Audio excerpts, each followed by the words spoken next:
5 siglos después, su huella sigue presente. La vemos al recorrer el crucero y admirar el impresionante retablo mayor de la catedral.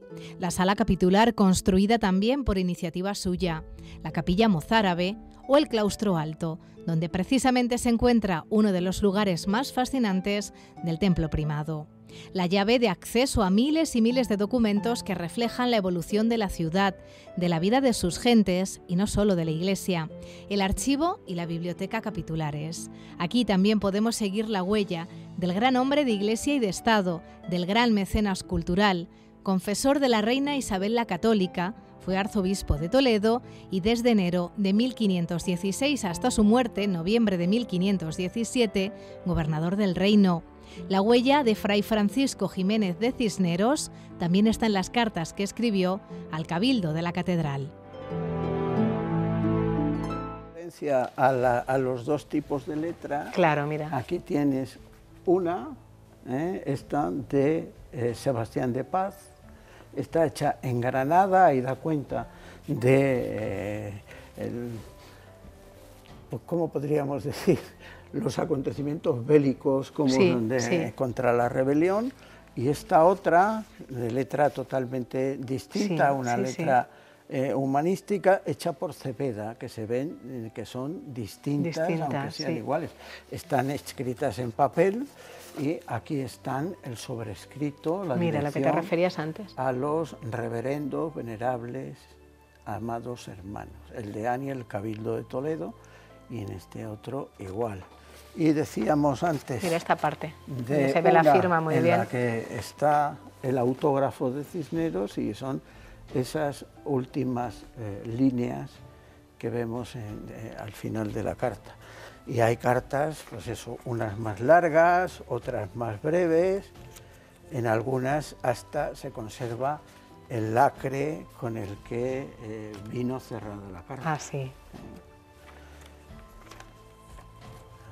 Ahí, a ver si buscamos una que sea de esas breves. Bueno, esta que está hecha en el monasterio de la Oliva, esto es en Recas. Sí. Esta, cuando él va camino de Talavera, entonces les comunica, estoy pasando por aquí, pero no puedo ir, a pesar de que yo quisiera ir a veros. Esta es una de esas pequeñas. Ah, sí, muy pequeña.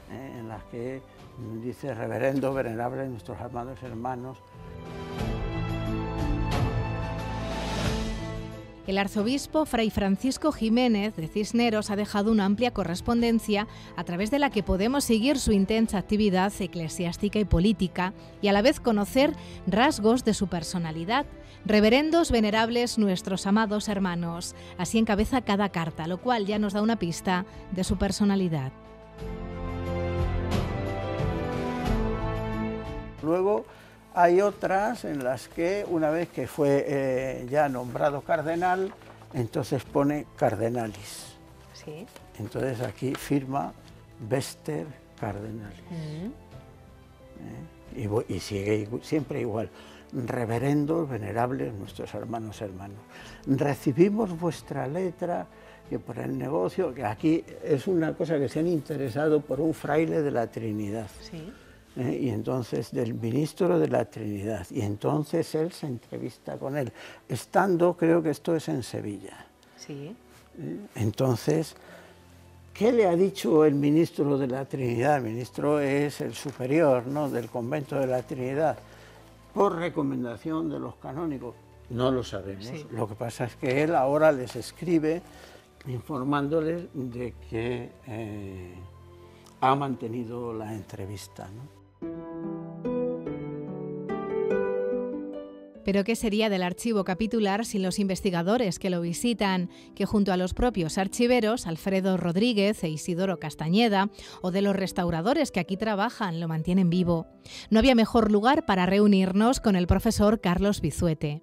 En la tarde del 27 de octubre tuvo lugar en la sala capitular de verano del Templo Primado la presentación de su último libro, titulado Cartas de Cisneros al Cabildo de la Catedral de Toledo, dentro del ciclo El Balcón de la Reina, que organiza el Cabildo en colaboración con la Real Academia de Bellas Artes y Ciencias Históricas de Toledo. De ello les hablamos hoy en Otras Miradas.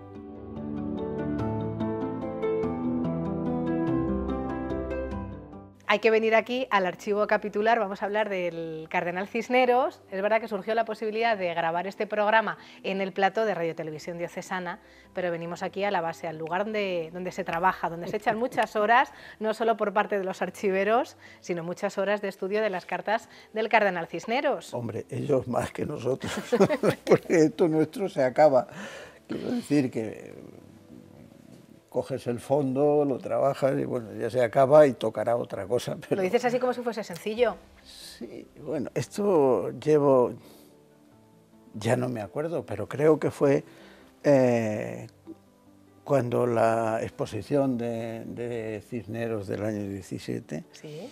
Que fue cuando tuve que empezar a trabajar pero no cayeron las cartas, sino cayó la evangelización en América, de la época de Cisneros y el envío de los misioneros franciscanos. Claro, porque ese año 2017 se celebraba el 5º centenario de su muerte. De su muerte. Entonces, en la catedral hicieron, lo hemos puesto aquí, pero parece atrezo, hicieron una serie de publicaciones, esta es la transcripción y este es el facsímil de lo que había escrito Baltasar Porreño de la vida de Cisneros, que por ahí abajo en el montón de los libros está el original, el original. De autógrafo de aquí de la Biblioteca Capitular. Y hubo la exposición, y entonces en la exposición había unos estudios previos, pero vamos, las cartas no cayeron ahí, pero ya empecé yo a seguir las cartas de Cisneros y publiqué un artículo el año 18, me parece, o el 19, en el que transcribía unas, me parece que eran 70 de las cartas del fondo capitular de Toledo. Había algunas que no tenían fecha y todavía no había podido yo darles la fecha al preparar la edición, y luego pues yo seguí trabajando en eso, pues no todos los días, pero sí unas veces o por temporadas, y acabé confeccionando el libro ese que se presentó el otro día, que son las cartas de Cisneros al Cabildo, que son unas 100, creo que son 143. Sí. Y unas que están aquí y otras que están en copia en la Biblioteca Nacional. Hay otros originales en la Biblioteca del Alcázar. Hay otras, aunque no son al Cabildo, hay otras de las que escribió Cisneros que están en el monasterio de Guadalupe, que tienen que ver con un conflicto entre el monasterio y la diócesis. Hay otras copiadas también, porque se copiaron cartas después de la muerte de Cisneros, en Jerez de la Frontera, que es un fondo que se lleva allí un obispo que era natural de Jerez, y cuando se muere dona su biblioteca, y en la biblioteca hay cosas como las que están en la Biblioteca Nacional, que eran copiadas por el padre Burriel. Pues este tenía también unas cuantas cartas copiadas, ¿no? Entonces, de la correspondencia de Cisneros está un poco dispersa, pero aquí hay ahora... Hay buena parte, ¿no?, de esa correspondencia aquí en el archivo capitular. Decía el día de la presentación que, bueno, que a lo mejor ahora lo que correspondería sería juntarlas todas y decir las dos libros que se publicaron en el siglo XIX sobre las cartas de los secretarios de Cisneros y estas otras que ahora vamos localizando, pues se podía hacer un epistolario. No sé, no sería como algunos otros epistolarios de la época que tienen miles de cartas, pero se podría recoger un buen número de cartas de Cisneros, que no son autógrafas de Cisneros. Luego vamos a ver su firma, ¿verdad? Él pone la firma, incluso algunas líneas al final. Sí, en algunos casos hay unas líneas añadidas al cuerpo de la carta, que ha escrito, dictada por Cisneros, lógicamente, algunos de los secretarios. Entonces, incluso vas viendo que dependiendo del secretario que sea, el tipo de letra también varía. Claro, claro. y entonces hay unas son más largas, otras parecen billetes, podríamos decir, porque son muy pequeñas, tienen apenas 4 o 5 líneas, y en ocasiones lo que informa es, he mantenido una entrevista con el canónigo tal, él os dirá. Claro, porque si escribe esas cartas es porque él no está aquí. Claro, habitualmente... Y él quiere seguir un poco el día a día, ¿no? Él está, la mayor parte del tiempo, mientras está en la diócesis, él residió en Alcalá, mucho más que en la ciudad de Toledo.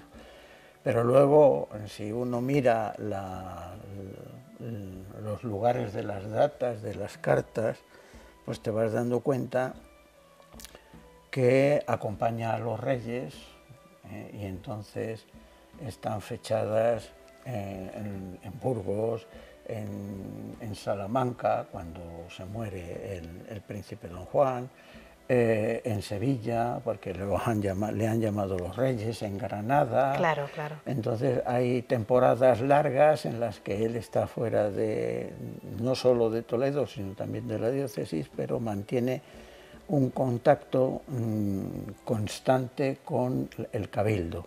Los canónigos envían sus emisarios, diríamos así, se entrevistan, hablan, tratan de cosas, algunas importantes y otras que podemos considerar que son menos importantes, ¿no? Que resulta que hay una plaza vacante de organista y entonces él ha recibido una solicitud y presenta, diríamos así, una carta de recomendación. A ver si podéis colocar a Menganito, que me lo ha pedido la marquesa de tal o algo así. Entonces, el cabildo luego lo coloca o no lo coloca. Hay algunas cosas de estas, pero hay otras que son importantes. Voy a reunir un sínodo, tenéis que preparar... Claro, esos temas más diocesanos. Claro, él reúne, hay dos sínodos muy importantes, uno en Alcalá y otro en Talavera, del que tengo aquí encima de la mesa, el impreso, lo podéis ver, y además en este sínodo de Talavera, la parte final hay una cartilla, Constituciones del Arzobispado de Toledo, y lo que se ha de enseñar a los niños. O sea, esto es... Que me dices que es como una especie de catecismo. Bueno, catecismo no, porque esto sería la doctrina cristiana. Sí, mira. Lo primero que cómo se han de designar y santiguar diciendo. Y entonces por la señal de la cruz, pero en latín. Claro, claro. Y luego el Padre Nuestro, Pater Noster, y luego el Ave María. O sea, esto es lo que tienen que saber los niños. Y el símbolo de los apóstoles, el credo. Y la Salve Regina. Lo que pertenece, dice, lo que pertenece a la divinidad, de esto es lo que tienen que creer, los artículos que pertenecen a la humanidad, todo lo que el cristiano ha de obrar y hacer. Entonces, esto es la doctrina cristiana, claro. Pero va añadida a las constituciones sinodales, de tal manera que como él manda imprimir, está impreso como un incunable, es un incunable, es anterior a 1500, lo manda a imprimir y distribuir en todas las parroquias. Los párrocos tenían que tener, y esto es lo que había que enseñarle a los niños. Tenemos, por lo tanto, él está preocupado por las cuestiones diocesanas, manda a imprimir esto, algunos libros de espiritualidad, y dice, he mandado a fulanito, y se lo cuenta a los canónigos que haga una impresión o la distribución, que diríamos hoy, a algún librero, y que ha costado tanto. Entonces hay cosas importantes, diríamos, para la vida espiritual, hay cosas de la vida material, de pleitos con la orden de Calatrava, por la percepción de los diezmos, y, en fin, cosas económicas, cosas espirituales, cosas del gobierno, cosas del día a día, de cómo funciona la catedral, que él está interesado, si hay descompensación, porque hay una carta que habla de que hay descompensación en el coro, porque algunos de los cantores están, diríamos así, en las dos partes del coro, está el coro del arzobispo y el coro del deán. Entonces, si los cantores estaban, por las razones que sean, se habían ido dando de baja o desapareciendo en uno de los coros, claro, quedaban descompensadas las voces, sí. Y entonces él está preocupado y quiere que se distribuya. Y da una serie de directrices para que esto no ocurra. Sí. Y luego algunas de las cuestiones que tienen que ver pues, con la edificación de las cosas que él está haciendo en la catedral, sobre todo en la remodelación ¿El claustro alto? No, del presbiterio. Ah, del presbiterio. Ahora es que después te pregunto por el claustro alto. Está él preocupado y cuando pide, quiero ver las trazas, o sea, diríamos los planos de cómo va a ser el retablo. Quiero que venga el entallador.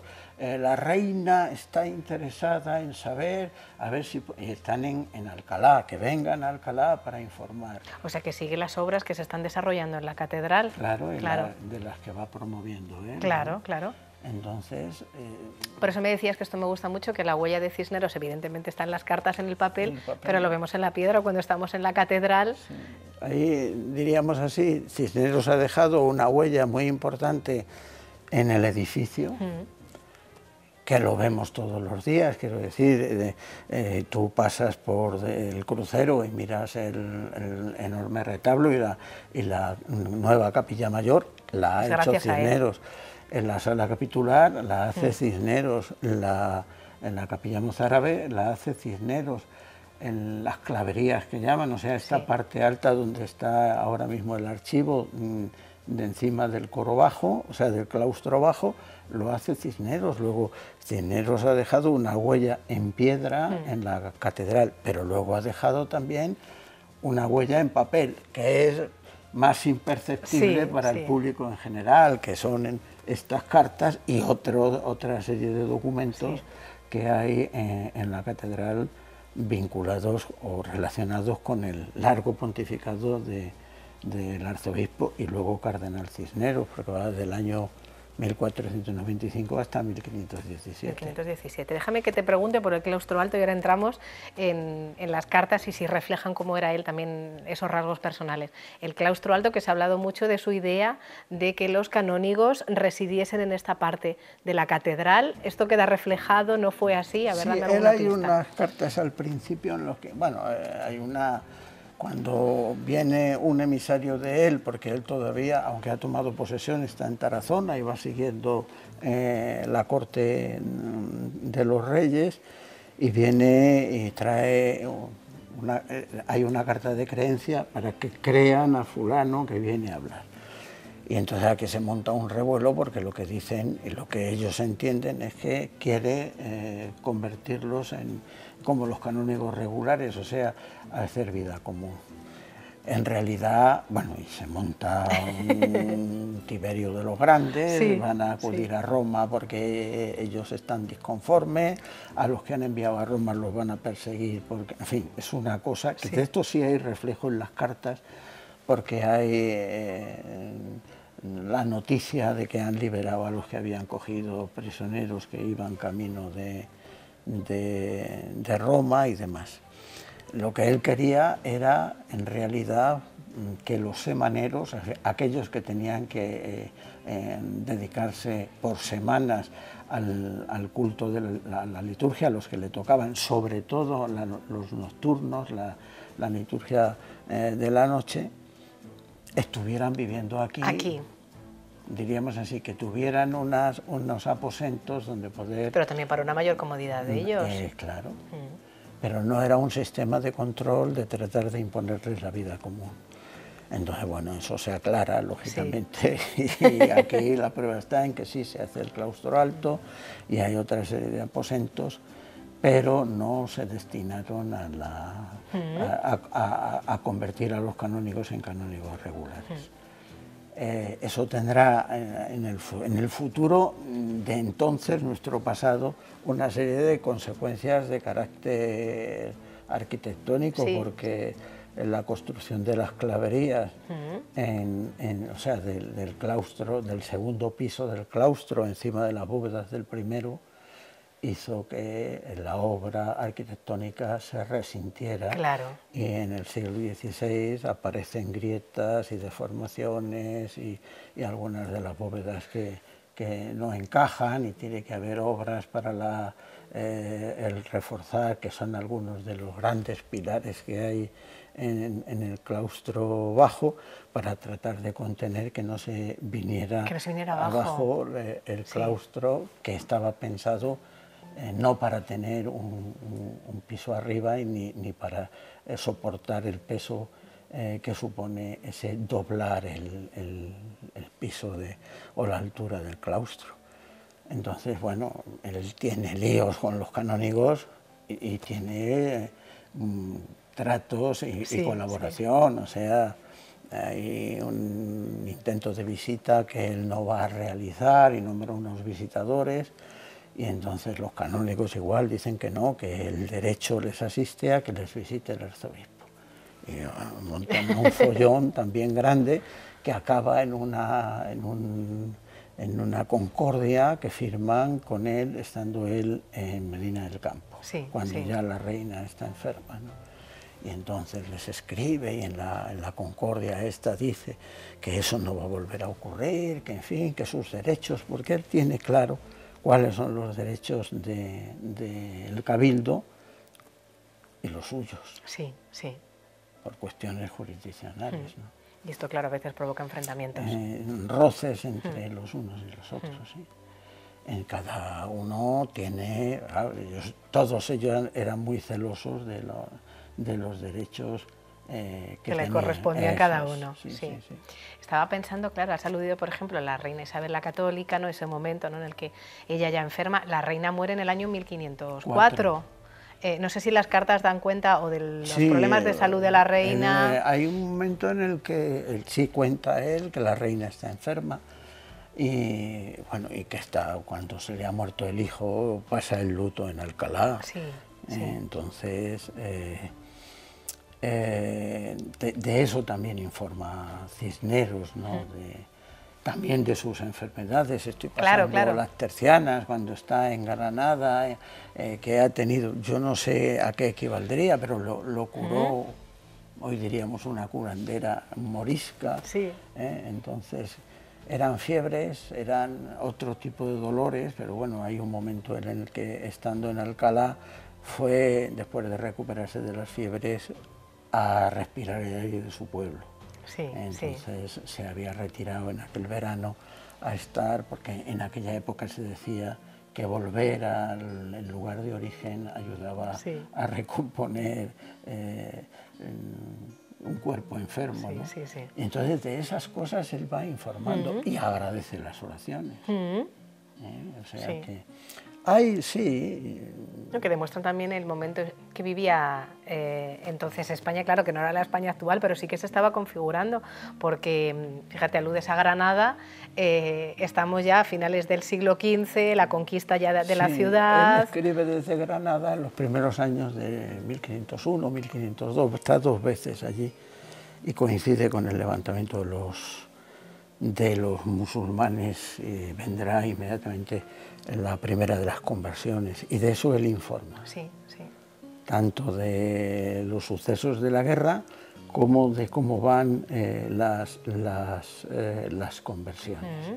Eso lo dice en una de las cartas que remite, en un autógrafo que está puesto en la parte final, en el que habla, le dice al cabildo cómo va esta campaña de conversiones, de evangelización y de bautismo, y les da las gracias por las oraciones. Y hay una carta que no es de él, sino de los Reyes Católicos, pidiendo que envíen, diríamos hoy, misioneros, o sea, algunos clérigos para la evangelización de los moriscos. Y me pregunto yo, las cartas evidentemente sirven para seguir su trayectoria, la importancia que tuvo el cardenal Cisneros a nivel eclesiástico, a nivel político, que también fue gobernador del Reino de Castilla. Ya, pero esas no aparecen aquí. Claro, si yo lo que te iba a preguntar es si permiten ver también cómo era él a nivel personal. Yo creo que sí, te dejan traslucir algunas de las características ya te he dicho que él es un hombre de derecho y por lo tanto preocupado por esas cosas, pero has visto que está preocupado también por otras. Entonces hay unas cartas, por ejemplo, que da recuerdos para una monja de San Clemente, que vayan a ver a la madre tal, y en otras ocasiones pues cuenta, pues eso, cosas, diríamos así, más bien del día a día o de la intimidad, se podría decir, ¿no? Y ayudan a entender, porque no está la frialdad esa de la documentación administrativa, diríamos así, sino que es evidente que él deja traslucir rasgos de su personalidad. Yo creo que todas las cartas comienzan, la dirección de las cartas siempre es igual y el encabezamiento siempre es igual, que dice: reverendos, venerables, nuestros amados hermanos. Esa es la manera con la que él comienza, y lo que pone en la sobrecarta: a los reverendos, venerables, nuestros amados hermanos. Y luego ya dice el deán, tal, y el cabildo de nuestra Santa Iglesia de Toledo. Esto es un formalismo de carácter, o sea, social. Puede que sí, pero a mí me parece que hay... Que ahí tiene un toque, que demuestra cómo era él. Y todas empiezan de la misma manera. Luego hay algunas cartas que se dirigen a canónigos particulares con los que ha tenido una mayor trato y colaboración, porque pertenecen a su consejo o porque han sido, diríamos así, criados, no en el sentido que se tiene ahora de su casa. Y hay muestras de cariño, diríamos, se puede ver traslucir ahí algunas de estas muestras que nos pueden ir presentando a Cisneros de una manera más cercana. Y te decía antes, si tú miras estas dos cartas, las dos cartas tienen dos letras distintas, porque cada una de ellas está escrita por uno de los secretarios. Y entre ellas apenas hay diferencia de tiempo, ¿eh? O sea, no es decir, esta es una carta y la otra 10 años después, no. Y te señalaba antes, y luego lo veremos, una parte del autógrafo de Cisneros. Entonces, ha escrito el secretario y toda esta parte suya. En la parte final hay 4 renglones de Cisneros antes de la firma Vester Toletanos. Un hombre preocupado por la justicia, conocedor del derecho, un hombre con capacidad de escuchar, de solicitar opiniones, que supo rodearse de buenos colaboradores. 5 siglos después, las cartas del cardenal Cisneros no son solo un reflejo de quién fue y de la época que le tocó vivir, son también la demostración de cómo realizó sus funciones, dejando de lado cualquier interés personal, animado por el amor a la justicia y al bien común.